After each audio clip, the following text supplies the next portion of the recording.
একটা জমি সরকারি মাধ্যমিক সকলকে আমন্ত্রণ জানাচ্ছি এবং সকলে আপনারা এই সরকারি মাধ্যমিক সকলকে মঞ্চে ডেকে নিয়েছি তাদেরকে অ্যাসোসিয়েশনের তরফ থেকে আজকে যারা প্রস্তাব দিয়ে রেখেছে আপনি ইন্ডাস্ট্রি পার্ক ডিক্লেয়ার করেন, আমরা লিস্ট ডিক্লেয়ার করবো আপনার কাছে।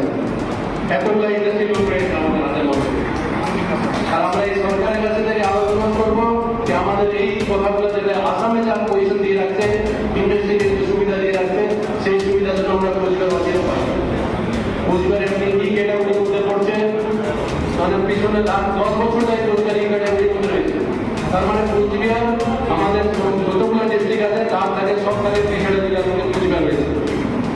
তো কোচবিহারের মধ্যে ইন্ডাস্ট্রি করা কত টাফ, যে কোনো আমরা র মেটেরিয়াল আনতে গেলে আমাদের ক্যারি কস্ট কলকাতা থেকে আনতে গেলে ক্যারি কস্টটা বেশি, আবার বেচতে গেলে আমাদেরকে লোয়ার আসামের মধ্যে বেচতে হবে, বেচতে গেলে আমার দামটা কম পাবো। কারণ ওখান থেকে যা রেলওয়ের সুবিধা আছে আসামের জন্য, সেই সুবিধাটা আমরা পাবো না।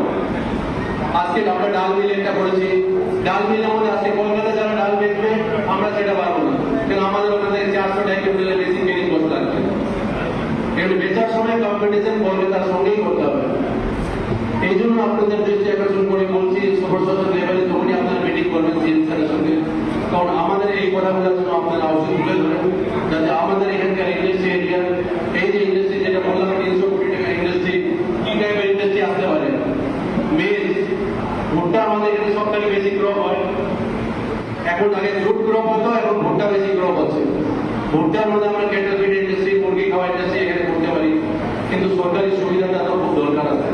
না তাহলে ওদের সঙ্গে কম্পিটিশনের সঙ্গে ওই ঢাকা বোর্ডের সঙ্গে কম্পিটিশন করে ছোট ছোট মাইক্রো অ্যান্ড স্মল ইন্ডাস্ট্রি করতে পারবে। স্টিল ইন্ডাস্ট্রি আইল্যান্ডে যেটা রোড ফান্ড তৈরি হয়, প্রায় 40 কোটি টাকার ইন্ডাস্ট্রি আসার জন্য একটু প্রস্তাব দিয়েছিল আমার কাছে। যদি লেন সময় মতো জায়গা মতো দেওয়া হয় তাহলে কিন্তু কাজটা করবে। রাইস অয়েল আমাদের